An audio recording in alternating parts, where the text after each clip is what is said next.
Welcome, I'm Lance Campbell, and I will be walking you through how to join my Fantasy Grounds Call of Cthulhu game and what you need to know to play Call of Cthulhu with Fantasy Grounds Unity. This video assumes you've already downloaded and installed Fantasy Grounds Unity.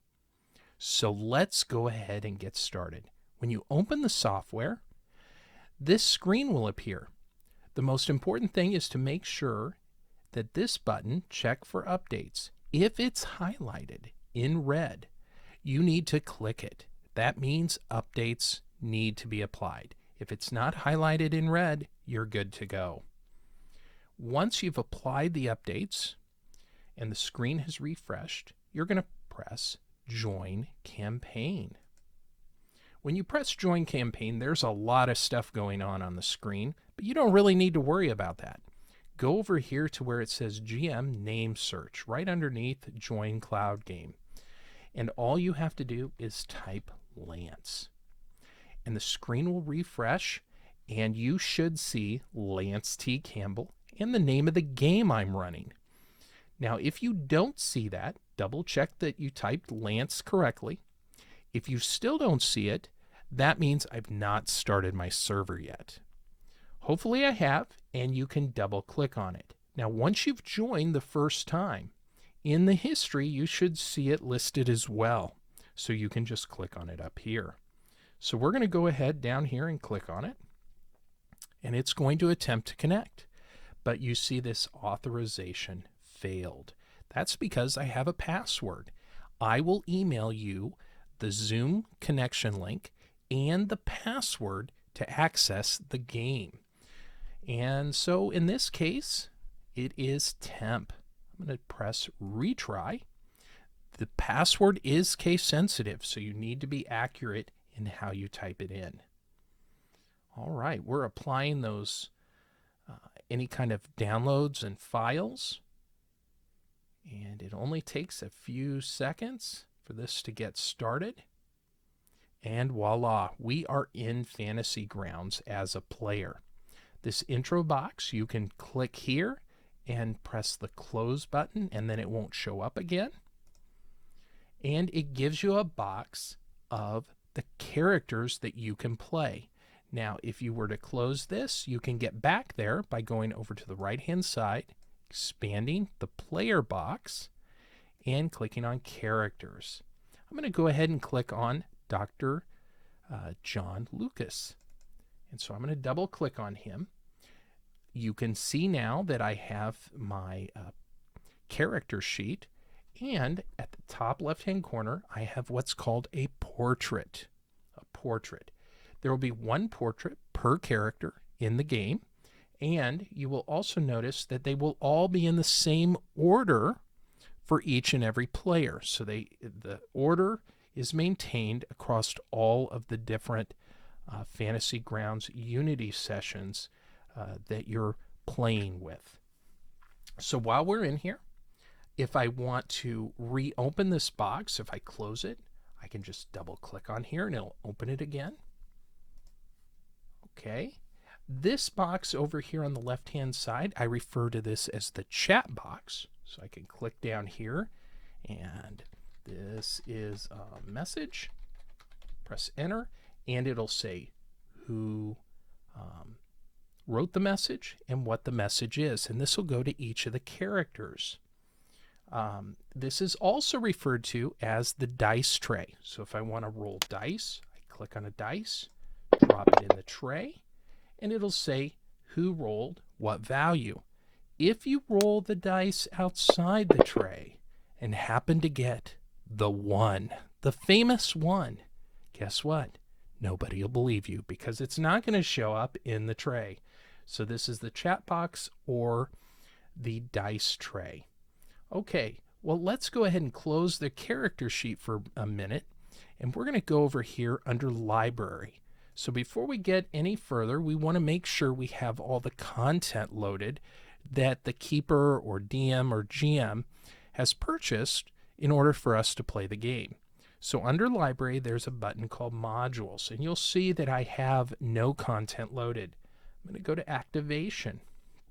And I'm going to go ahead and load just these core 4 books. And then I'm going to close it. And so now you can see that they have been loaded. And if I click on one of them, I have different information that then I can drill down into. I'm going to go ahead and close this. Again, that's under Libraries, Modules, and that'll open those up if you want to reference them later. Okay, so we talked for a second about how to roll dice. Let's go back to our character sheet. So to do that, I just click on my portrait. At the top, on the main tab, you have all your main attributes. You have your dodge, hit points, current sanity, your magic, your current magic, and your luck. So to roll something, let's say your keeper says you need to lift that gate up. Well, you just double click on the big box to the right of strength. In this case, this is for regular success. So I want lower's better. I need a 45. And in this case, I did an ability check of strength. I needed a 45 and I failed.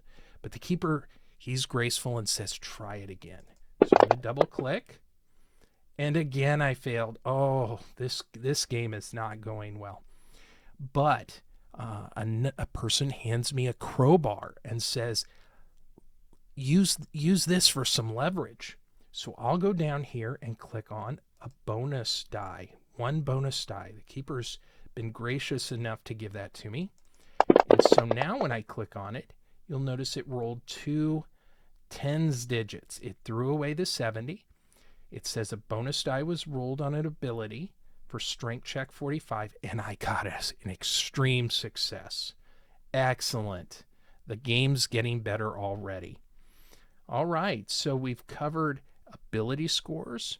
Also, you'll notice this also has your hard success and extreme success listed. If you're so inclined, if the keeper says, yes, you can know that if you can roll me an extreme success on an int, an intelligence check. So if I move my mouse just over that 17 and click on it, you'll notice it says an extreme ability check for an idea. 17 is what I need. I failed that check. That's kind of hard to do on some computers, so you can just click on the bigger one. And oh my, that's not good. Better to happen in the demo.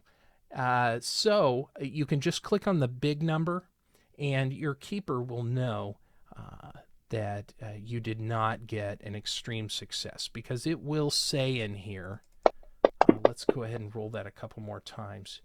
It'll say if you get a hard success or not. In this case, I got a hard success, it says. Okay, and it'll also tell you how much luck you need to spend. Again, it does the math for you. So in this case, if I wanted an extreme success, I could spend 25 of my 40 luck. Your luck's over here. You simply click in and type in the new value.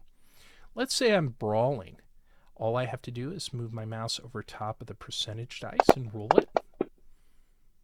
And it'll tell me if I'm successful or not. In this case, I failed. But if I was successful and I needed to do some damage, I move my mouse over top of the number of the die. So 1d3, double click, and it'll roll my value for me.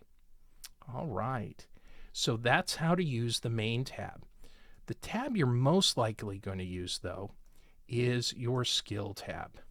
On the skill tab, all you have to do is move your mouse over top of the number you want to roll, and then you can roll that skill check.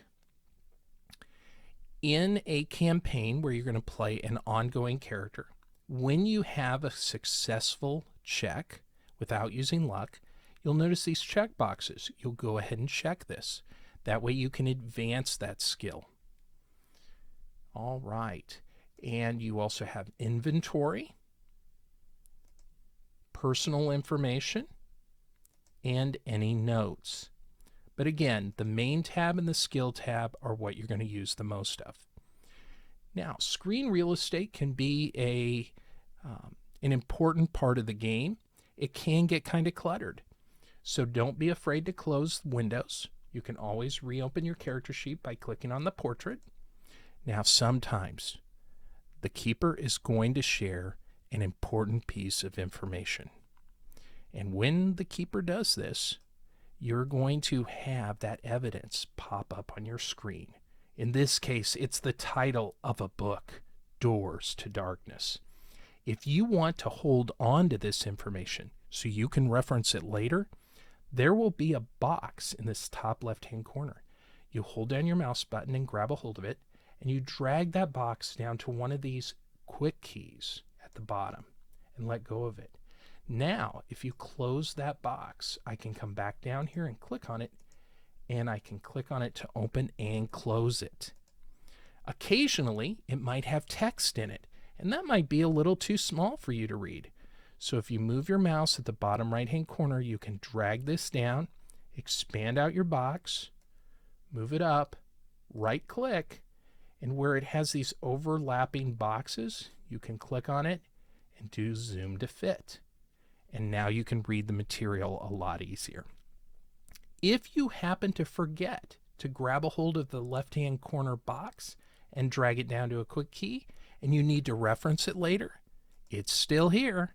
You can come over here and expand the campaign pull down. Go down to images, and there's your cover.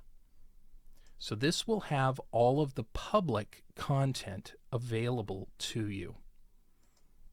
All right, well, we have covered all of the core things you need to know. There's a lot more subtle things about using Fantasy Grounds. It is an amazing virtual tabletop, but those things will come with time. The most important things, we've already covered them. So I look forward to having you at the table. Good gaming.